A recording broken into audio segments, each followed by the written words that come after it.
Okay, well then, perfect timing because we are ready to start. So we're joined by Lavanna Martinez from Run for Something. This organization, like you saw in the description, is really dedicated to getting young adults in office. And Lavanna, if you can hear me, some of the people in the room actually raised their hands saying they want to run for office and they want to learn more. So this is going to be a good session, and I'm excited to also learn more. Thank you. Thank you so much for having me today. Like she just mentioned, I am Lavanna Martinez. I'm the Senior Political Manager at Run for Something. I manage our political programs as well as our external partnerships. I'm so excited to be here with you all. The work that you're doing this week is incredibly important. We are certainly the biggest cheerleaders for young people to become engaged politically. The Run for Something model is a little bit different than federal legislation, but I'm excited to introduce you to our organization and, of course, talk to you about running for office. So Run for Something is a national organization. We're a PAC that encourages young people to run for local and state legislative office. We also endorse candidates, and all of our candidates identify as progressive, are under the age of 40. They're running for the first or second time, and they're running in down ballot races, which for us means anyone running for a state legislative seat or lower. So we do not support candidates who are in statewide or federal races. To date, Run for Something has recruited over 100,000 young people who have raised their hand to say that they may be interested in running for office. We've endorsed over 1,800 candidates total since 2017. And our endorsements of 412 candidates last year were 53% women, 55% BIPOC, and 26% LGBTQIA+. So for our objectives today, I'd love to talk to you about what you should be thinking about if you're considering a run, and also what you should be looking for in candidate support or a candidate to support, what it takes to win a race, as well as the first steps in running for office. Before we get into that, I'd love to do a little icebreaker. I can't actually see the audience, but I would love if we have any volunteers to let us know their name, where you call home. And then the question for today is, what is one thing that you wish the leaders in your local community would address? And I'd love to maybe hear from 2 or 3 people in the audience about themselves.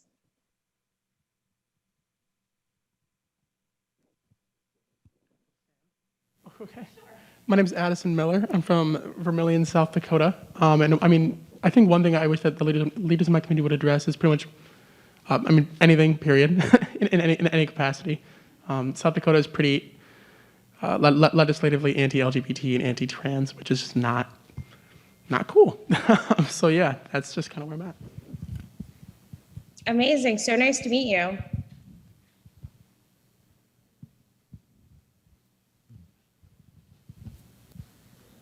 Hi, my name is Haley Stemner. I'm from Garrettsville, Ohio, and one thing that I want my leaders to address in my community is the social injustice that we, people of color, face, because our mayor is very anti-Black Lives Matter and is all around just kind of a horrible person. So I would hope that the younger people in my community will rise up and kind of help us put somebody younger in power that has better views in that aspect, or just is more involved with Black Lives Matter and more welcoming as a person.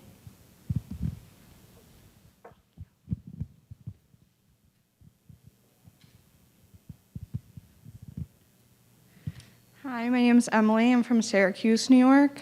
Something that I would like our representatives to kind of address is the wealth disparity. It's really separate in Syracuse, and you can see, as you're driving, the clear divide between the really impoverished areas and then very affluent areas. So that would be real nice to address.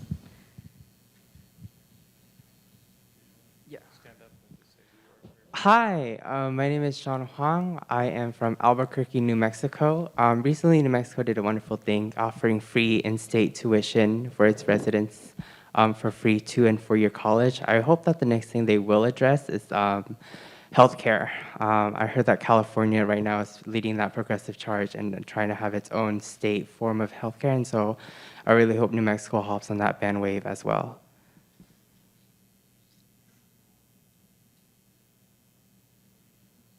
Okay, I'll pause right there. This is great. I'm really excited because you all are actually from all different corners of the current country, which is incredible. And you mentioned some really important topics or some important ways that your local electeds could be helping you in your community, right? You wish that they would get involved in social justice to help end the wealth disparity in your state or in the country at large, and also LGBTQIA issues. One of the ways that you can actually be helpful in getting these things addressed in your community is for you yourself to run for office. We know, of course, that for young people, it can always feel like there are many barriers, cost, of course, for running a campaign, things like that. But the only way for us to really be able to see change is for us to actually usher in a new wave of leadership. So right now in this country, our elected officials at large their average age is 58 years old. And in this country, the average age of an American is actually only 33 years old. So there is a large gap in who's representing us and who's actually living in this country. And so it's really up to the younger generation to start to step up so that we can address the things that we want to see, instead of us continuing to ask others to do the work that we want to see. The real solution is for us to actually become the leaders and address the concerns that we have and that our neighbors have. So that's the perfect segue to get into why you should run for office. So the first thing is because you have to make the change that I just mentioned. You can't expect for other people to take on the change that you'd like to see. Ultimately, it is going to come back to community members, which you all are, and that's what's important. And politics is a team sport. So you all are working really hard on working with legislators this week. But the other way that you get involved is also to participate by running and becoming an elected official yourself. And something that we really encourage people to consider is, of course, it's very scary to run your first campaign and to run for office. And even if you don't win, seeing it as a loss is actually, if you were to lose, I'm sorry, is actually not the right way to think about it. Because what we see is that if you're running on a platform of, ending the wealth disparity in your city or town, if you lose, that's a conversation that you've now had with your neighbors who are voters, and you're putting this at the forefront of their mind as things that they want their elected officials to address. And so you actually still are pushing the bar, even if you were not able to get into that seat. And so who should run for office? Obviously, I'm here to tell you that you should. And for us as a Run for Something, one of the biggest reasons for us is because representation matters. You can't be what you can't see. So by you running for office, that middle schooler or high school can see wow, Alex ran for city council when he was 22 years old and he won. And now we have a 22-year-old city councilor. Of course I can run. Of course I can be on my city council at a young age. Once you see someone in that power, it resonates deeply based on, how you connect to that person, that you also will think that you're able to be in that position. And diverse perspectives make good policy. We're trying to get past the point where our legislative bodies all look like the same person, belong to the same class, and are generally in their own circle. Getting people from different perspectives and different walks of life is how you truly start to see change. So what are some of the considerations if you're thinking about running for office? So the first one is going to be, do you have time? Especially running as a young person, it is very difficult to be on an even playing field as far as the financials of running a race. So one of the biggest investments you're really going to be making is your time. So do you have enough free time to actively run a campaign and to talk to voters, to fundraise, and all of the other components of your race? If you are someone who is sitting on, several boards or has several extracurricular activities, it might not be the right time. And so you do want to make sure that you have the time that it really takes to commit to a race. Also, do you have real community ties? This is a big one. We often see people who are really excited to run for office and they're raising their hand, but they don't actually go out in their community and have important conversations or participate in local groups. And so one of the most important things that you can take on is just being an active, engaged member of your community, so that when it is time to run a race, you have people that you have relationships who know you, who can vouch for you. That is probably the most important aspect of running a race, is making sure that you have great relationships that are going to help push you to the finish line. And then, do you have a passion for this race or these issues? I'm assuming, based on the audience today and what you're attending this week, that you are definitely people who are passionate about their government working for them. And so you've got that check mark covered, but always making sure that you're, staying true to the issues that you want to find solutions for, and keeping that the main focus of your race. And then asking yourself, am I what the community needs right now? Am I the person, to take the lead in finding affordable housing in my community? Do I think that I can usher in the change? And also, am I the person best suited to solve these problems? Of course, running a campaign is not easy, but it's something that we really want for you to consider and take on. And Run for Something is here to let you know that we will be here to help you along the way. It doesn't have to be really complicated. Of course, it's a lot of work to campaign. It takes a lot of time and energy, but at the core, what you're actually doing is not complicated. You're going to be creating 3 lists. This is how you're running a race. You need a list of donors. These are people in your phone book that you can reach out to and start to call to ask them, can you help me run my race? Can you give to my campaign? And additional, there are of course additional donor options, but that's the first list that you're creating. Volunteers, who are the people who may not have money but have time to help me get this race accomplished? And then voters. Who are the voters that I need to be speaking to? Who are people who are definitely going to the ballot box the day of the election and figuring out who they are and how to get in front of them? Once you're working from those lists, you're going to build a team, build your resources necessary, and then go out and reach the voters that you need in order to win. There are lots of people who are here to help. Of course, Run for Something is here, but not just Run for Something. There are additional groups and PACs that are happy to help young people run for office. Some examples that I've listed here are Next Gen and New American Leaders, who focus on first and second generation Americans. Your friends, your family, and the community. Your party infrastructure. So whatever you identify as, reaching out to your county, state, and local parties. And then training groups and support groups. Emerge is a wonderful group. They support women running for office. Your county and state party often have leadership trainings. The National Democratic Training Committee is a great organization that helps young people get prepared to run for office, as well as ARENA.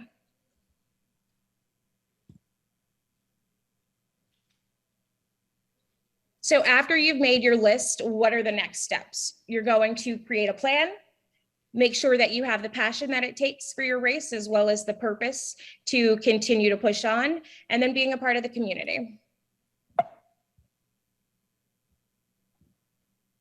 So you're going to need money, volunteers, and votes. The only way for you to get any of those things is to ask. It doesn't always feel comfortable at first, but it is the only way to get this job done. And I promise you will get used to it. Your first few calls to people will feel uncomfortable, but after you've done it, you've heard yes and no, you will go on. And you really can't be passive. You have to be methodical and relentless asking for support. So not just asking one time if you hear no, going back and saying, okay, but this is why I need your support. Can I count on your support? The most important thing is always asking directly, will you vote for me? Will you volunteer this weekend? Will you give me money for my race? And making sure that you're hard asking and not, making suggestions for people to get involved. So when you're running a campaign, the biggest part of your campaign is going to be your story. Your storytelling and narrative are going to help make your messaging more effective. You should have 2 stories. The first is going to be your story of self, the story of where your values come from, the events that lead you to fight for the issues that you care about, and the experiences that make you right to be the leader. You also want to have a story of us. So this is going to be the story of your community. This is where the issues that matter to the community come from. What are the values that are most important to your community? And what does the community need and want? And why are you the person who can help make those changes happen? Now, I have never run for office before, but my story of self that I frequently share with people, I am someone who actually worked in the private sector for a decade before moving to politics full time. And the reason that I got involved in politics was actually somewhat accidental. After the 2017 election, me, like many people around the country, decided to participate in my local Women's March. So I went to the New York City Women's March, where I was just taken away with how many people were there that day to advocate for women and what they believe in women's rights. The crowd was so large, and it was a very cold day in January.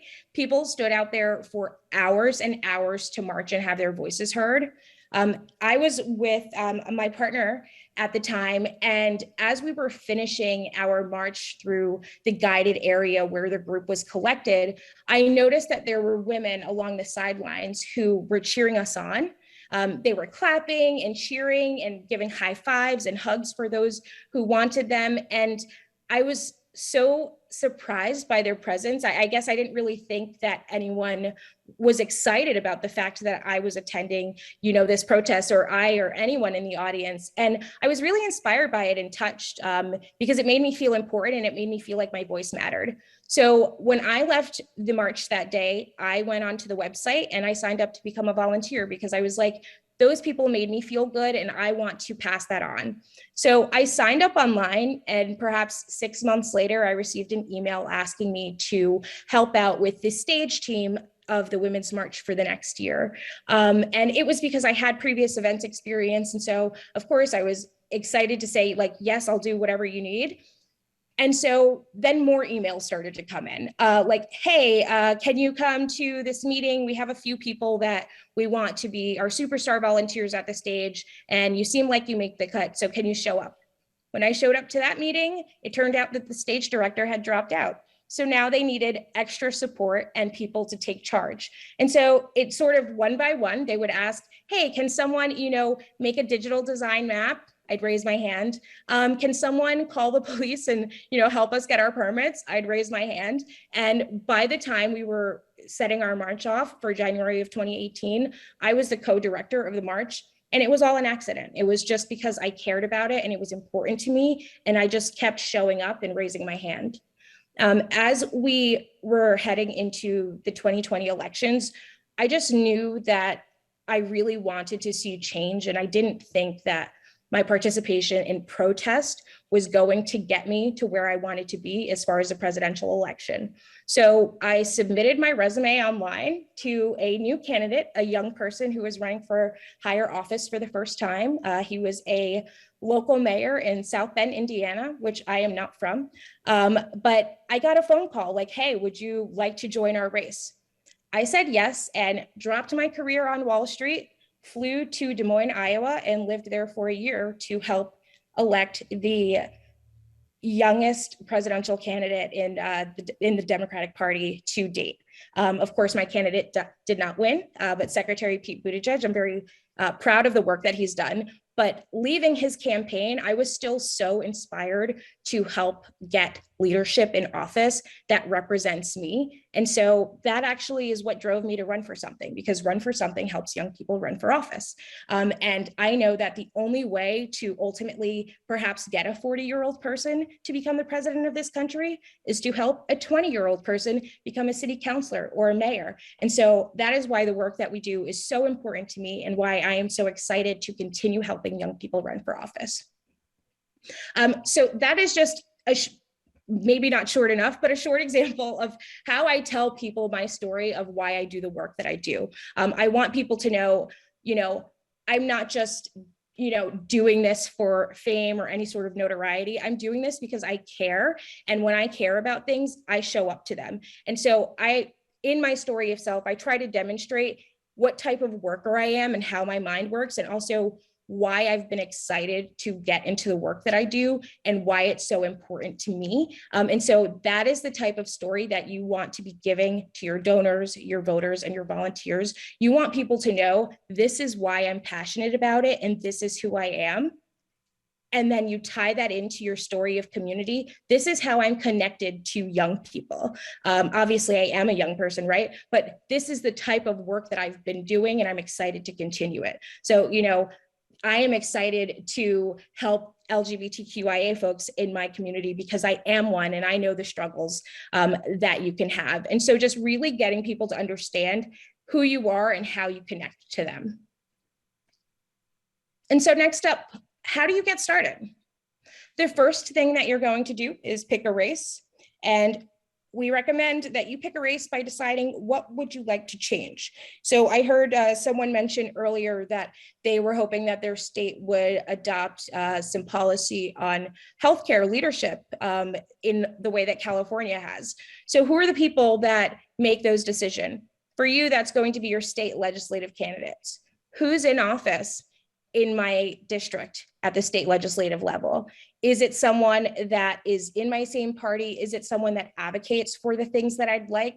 If the answer to those questions are no, then that's the seat that you want to work on.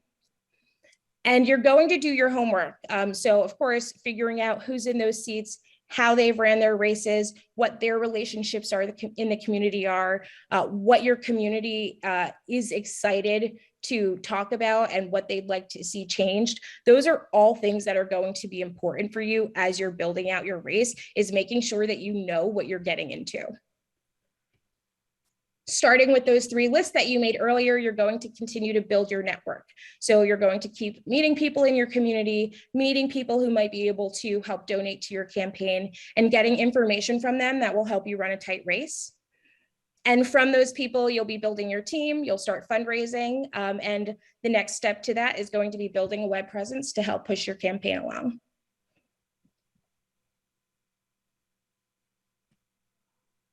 So how can Run for Something help you run your race? The first thing, and I'd love for you all to jot this down, is to go to runforwhat.net. This is an internal site that Run for Something hosts.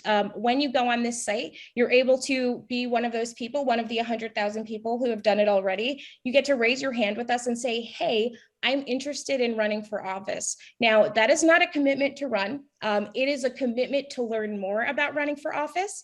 And one of the great parts of that website is that when you put your information in, it will let you know which races are actually going to be available to run in your community. So based on your address, it will let you know, hey, you have a city council race this year. Perhaps that's a race that you should run for.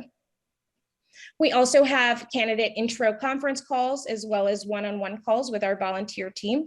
These are opportunities for you to ask questions in depth about what it is that you would like to know about running for office, what questions you have that are outstanding, perhaps get some feedback on your plans that you already have in place. And it also gives you a one-on-one relationship with us so that you can continue to come back and get help for your race. And once you decide to run and you have applied for a Run for Something endorsement and been accepted, we match all of our endorsed candidates with our alumni advisors, which are also young people who have run with the Run for Something endorsement in the past, and mentors, which we have thousands of mentors all over the country who volunteer their specialties to help people with their campaigns. So an example would be if you need someone to look at a graphic or maybe make a change that you're not sure how to figure out, we can match you with a mentor who that is what they do for a living, and they're happy to offer you a quick consultation to problem solve. And we also have our Run for Something regional team. These are dedicated campaign professionals who are matched one-on-one with all of our endorsed candidates, and they are there for you every step of the race once you get your endorsement to help you along to get to the final voting day. Now, I'd love to open the floor up for questions and to hear from you what questions you have about running for office, and maybe even get some feedback about some things that you've considered about your own runs in the future. Thank you so much, Lavanna. That was great. And I know that there will be some questions. So if you want to raise your hand, someone will come around with a microphone and you can ask your question. Yeah, so let's just start right up here. Thanks, Jim. Hi. First off, thank you so much. My question is just regarding candidates who want to run in their college towns. Is that something that Run for Something commonly sees? Because you mentioned this, a sense of connection to your community, and community ties. So for candidates running in college towns, do you see the same level of success that you see candidates running in their hometowns, things like that? So we've seen a mixed bag. What I will say about candidates that are running in their college towns, some college towns actually have a position that is available for either a district that the college sits in or a specialty appointment for someone from the college, and that is still an elected position. So you would still have to run a campaign. Aside from that, unless you plan to stay in the community that your college is in, we don't recommend running for office there. And that is because, of course, there are, what I think they used to call it like town and gown relationships between the students and the people who live there. You don't want to be perceived as an outsider. So if you're planning to invest long-term in the community, then definitely run. But if you know that once you graduate, you'll be, going back to your hometown or off to the next big city, then it doesn't make sense to sort of insert yourself in a community that you don't have long-term plans for. Thank you for that question. Great one. Thank you both. Okay, there's another question right up here. Hello, thank you so much for the information. My question is regarding to the criticism that they create whenever a young person runs. How do your candidates in the past have dealt with criticism for being naive or maybe too young for office? Thank you. Of course. So, once you've decided to run for office, one of the considerations that we talked about making earlier is making sure that you have community relationships, community ties. And so when we see young people running for office, they have relationships that they've been building. They've already been advocates or leaders in some way, even if it's, their religious community or their past schools that they've attended. And so you want to make sure that you're looking at it from that lens. When we have leaders that have deep community ties, they're often not up against that pushback of their youth because people know them, people trust them, people know their hearts and know the type of work that they've either done or plan to do. And so it's a much easier race to run. In instances where there is pushback, we're always going to recommend that you just go ahead and do it. Like I mentioned before, even if you don't win, you're still pushing the narrative and sort of waiting your turn. If we were all to sit down and do that, then there literally would not be progress in so many areas. You have to push people outside of their comfort zones and also push for the things that you want to see.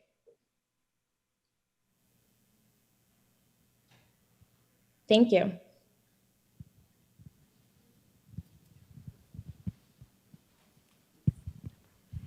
Hi, my name is Taylor.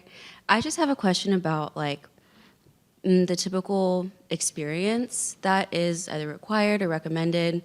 For example, I'm 26. I taught for a couple of years. I'm currently an organizer. I've been doing that for about half a year. And I don't feel like I'm ready to run just yet, but is that part of me that's telling me to keep working on campaigns and get more experience before I run? Is that valid? Or do you see that there's, people who run with whatever sort of life experience they have that are still successful and well received? Of course. So the answer to that question is both yes and no. So we always recommend that you feel prepared and that you are someone with community ties, like you've been doing organizing work, which is great, working on local campaigns so you can meet other people who are involved in the political process is always wonderful. I can't see your face, but I think that based on your voice, you might be someone who identifies as female. And based on that, I will say that the answer is no, you don't need to keep gathering experience. Women in particular struggle with feeling like they're ready. We often think that, I need, this many validators and this much training and this much, education experience. And the truth of the matter is that your counterpart who is not a woman does not need any of that, and they will just run because they think they're the best person. They don't even often, you'll find that people don't need anyone to tell them that it's a good idea, or even if people tell them it's a bad idea, they'll run. And women always want to feel over prepared. So like, yes, training is valuable and experiences are valuable, but you don't need a decade of it in order to run for office. Especially if people that you have been working with on campaigns, if they are seeing leadership qualities in you and they start to say, you should consider running, they're not just being nice, they really mean it. And so, then you will know it's time to move forward.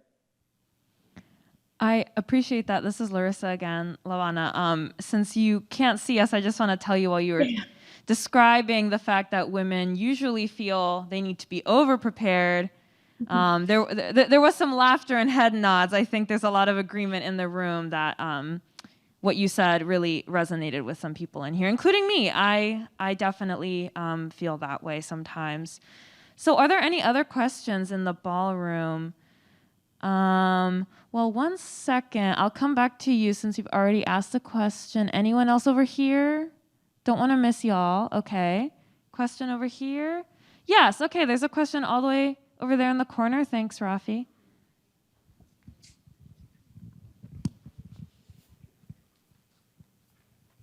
Hey, howdy. My name is Alan Jomo. I am from Arlington, Texas, but I attend the University of Notre Dame. I've done student government at the university for about 2 years now, and it has been one of the most exhausting things I've ever done.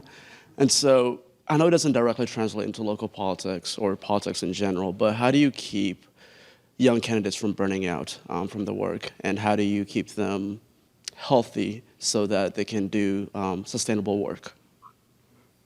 Yes, one of the most important of the list that you will be building, or that you probably have from even running for student government, is the network of people around you and your support system. It is really important as you take on leadership.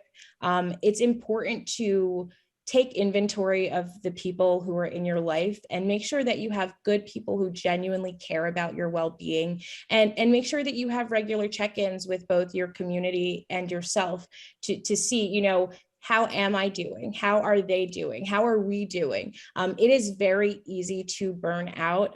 There are so many problems, and of course, we all wish that we could solve them all, but it's not possible. Your mental and physical health do have to take top priority.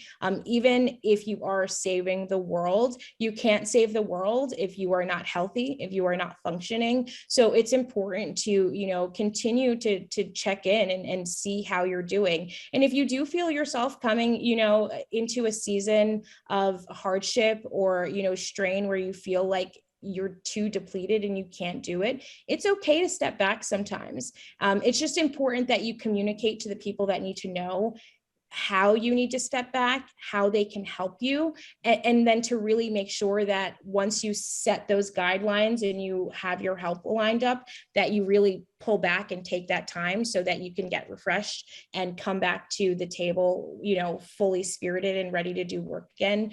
We're all humans. So it's really important that you see the humanity in yourself and give yourself that grace and whatever time that you need to make sure that you're in top shape. Great question. All right, so up front here, do you want to ask another question? Go ahead. Yeah, my name is Addison Miller. I'm from South Dakota. I was just wondering, outside of running for office and getting involved on campaigns ourselves, how can we get involved with Run for Something as an organization and help engage other young people? Yes, absolutely. Love this question. So you can also head to our website, which is runforsomething.net. There we have all of the information that you need to either volunteer your time, really to volunteer, to sign up as one of our volunteers. You can help us have these one-on-one conversations with other young people who are looking to run for office, as well as get connected with our great campaigns that need support. You'll find volunteer opportunities and teams that you can join. We really love for people to get connected to races that are close to them, so that if you do have the time and capacity to help, that you will consider doing it it in person, because very often, especially for young candidates, the real help that they need is in-person volunteers, and it can be difficult to come by. So we would love to have you run for something.net, and you can click on the volunteer tab.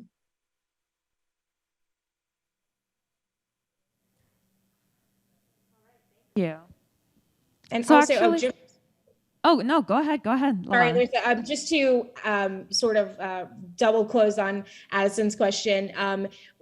It is really great experience if you're considering a run, or if you never plan to run, to help with local campaigns. It's how you get more involved in your community and how you can also push for change. And so, just as many times as you can help local candidates, we definitely recommend it, especially if you're considering a run, because you'll be able to get some hands-on experience and then also really see what it takes to run a successful campaign. Thank you. So, Lavanna, actually, I want to ask you a question. Before we started the session, I asked people in the room, what do you want to take out of this conversation? And one person said something that is still on my mind, which is money. How do young people actually raise money to run for office? And I know that you said you create 3 lists, and one of those lists was donors. And you might have said this and I missed it, so I apologize if that's the case. But I was sitting there thinking, who would I put on my list of donors? Is that individuals? Is it, I know my mom would donate to my campaign, but is it relationship building with other organizations? And if so, what kind of organizations are out there that might support a young person actually running for office? Yeah, absolutely. So all of those people and groups that you mentioned are important to connect with, especially for fundraising. So when you're making your first list of volunteers, what you're really going to do, and the term that's used in the campaign world is Rolodexing. Of course, none of us use Rolodexes anymore because we've got these great tech tools in our hand, but you'll go through your phone book and actually turn it into a list, a spreadsheet of all of the people that are in your life.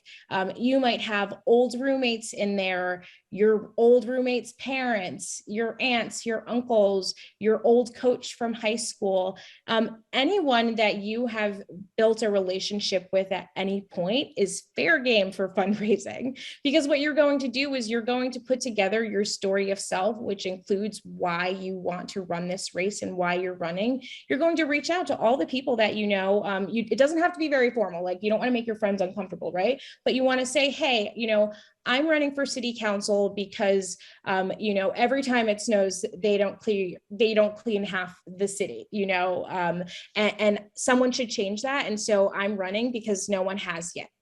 And you tell them, it's a really tough race and this is my budget. Can you donate anything to help me get to that bottom line? Or can you, do you think you could give me $10 a month for the next 5 months? And it's going to your campaign. So when you're having that conversation, it's really important to sort of pull yourself out of it. And you're really asking on behalf of the campaign that you're building.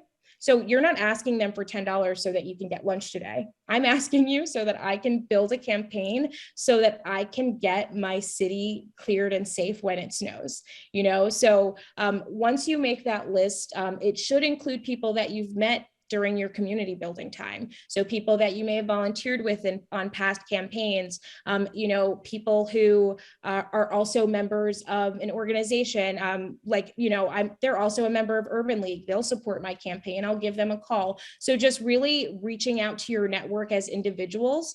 If there are groups that work on either specific policy issues or things that you care about, it is always great to reach out to, whoever's in charge to see if they support candidates, and if so, how. I listed a few groups that support young candidates specifically. So New American Leaders and Next Gen are great national organizations, but you'll also find, statewide and local groups who are also doing work in particular to help young people or to help, by the BIPOC community, the LGBTQIA community. So also adding them to your list of outreach and start to build relationships and find out the ways that they're able to help.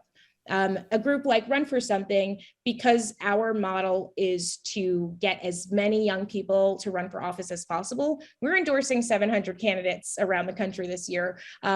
For legal purposes and just because of resources, we're not able to give money to all of those candidates. But what we give is resources. We give you discounts and freebies and hands-on support to help you run a tight campaign. So, looking for the resources that people can offer your campaign can look like help and services. It can also look like money. Such a great question. Fundraising, people get nervous to talk about the money of it all, but when you get down to it, you need money to run a race, and you have to prioritize it. And it's important to go into it realistically and also directly head on so that you can meet your goals. Thank you. Any other questions?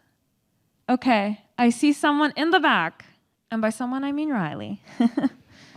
Do you have advice for setting up financial management systems for a campaign?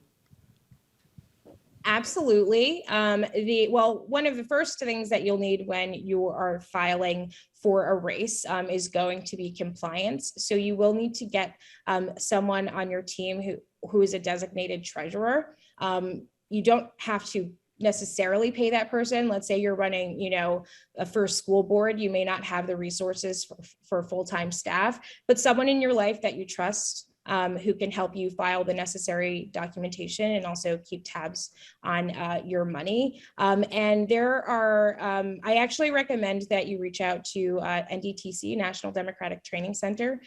They have full fundraising support as far as training for candidates and also staffers or volunteers. You. I hope that helps. Anything else? Any other question in the ballroom? Okay, so I actually do have another question.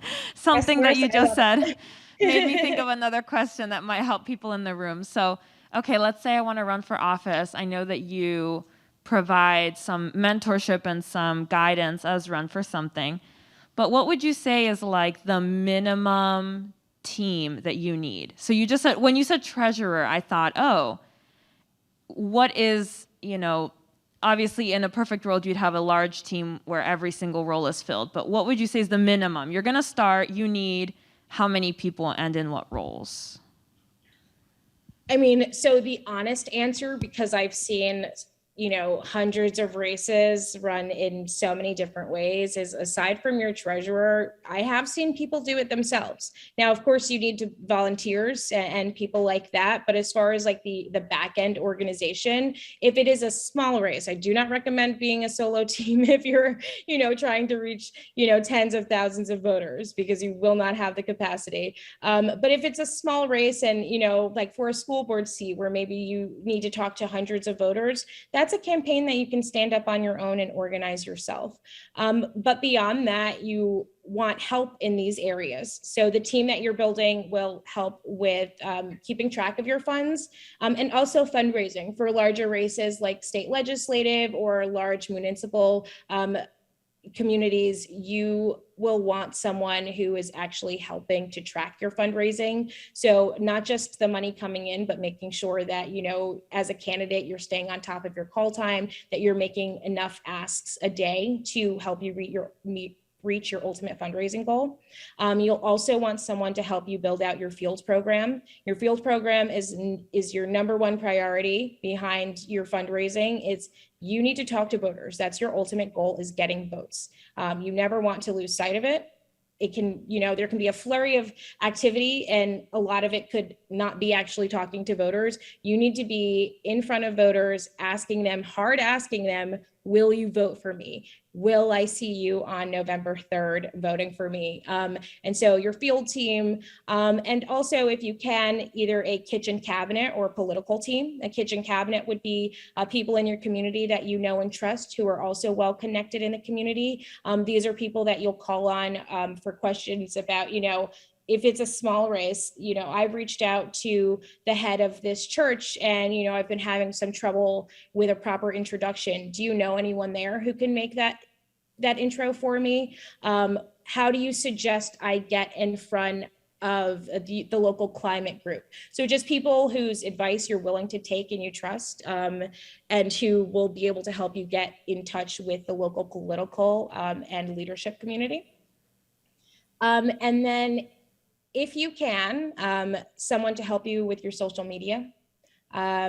Surprisingly, young people can, I don't know why there's a disconnect between campaign on social media and social media in general, but since we work with so many young people, we're often surprised at how little people actually know about social media and how to use it to your advantage. And so if you have someone who's great at social or great at creating digital art, you definitely want to have them on your team so that you can also run a strong digital campaign and make sure that your campaign is getting in front of as many eyes as possible. So those are most important. Let's see. Fundraising, fields, political or kitchen cabinet, and your social media help. Thank you so much. And that's a good point about social media, because it's important to note that the way we use social media personally is very different from how you're going to use it for an organization or for a campaign, right? And that's something that I've definitely thought a lot about in the last 2 years when we've gone digital, virtual in many respects. So that's a great point. Okay, let's see if there's any other questions. And if not, I think Lavanna will give you the final word. Okay. All right, go ahead and close us out. Thank you so much for being here. Larissa, it was such a pleasure. Thank you all so much for participating. You had great questions and insight into running for office. I'm really here to tell you that you can do it. Run for Something has been so fortunate to work with thousands of candidates throughout the years, and we have been able to see how much change young people are able to cause when they're in positions of power. And power is not given, it is taken. And that does not have to be a violent experience, but you have to show up and take the power to lead your community in the direction that you want to see. It is not up for you to find someone else that you think can cause that change. You are the person. So start to invest in yourself, start to invest in your community, and really get yourselves in a position where you can affect the change that you want to see. You're in DC this week right now because you care about the direction of this country. And one of the ways that you can help is by leading this country at the local level. It all trickles up to the top. Pilots that you see in different cities spread to other cities and then spreads to federal legislation. The top-down method is actually not the best and not the way that our country operates. And so we would love to see you all continue to work in the capacity that you have been, continue to care, and consider yourself and your leadership skills as worthy of becoming an elected official. You should run for mayor. You should run for city council. You should run for your local water board if people don't have safe water to drink. These are all positions that you can help your community and yourself with by just giving it a shot and running. And we know that you can do it. And if you would like to run for office, please do go to runforwhat.net and raise your hand to say that you're interested.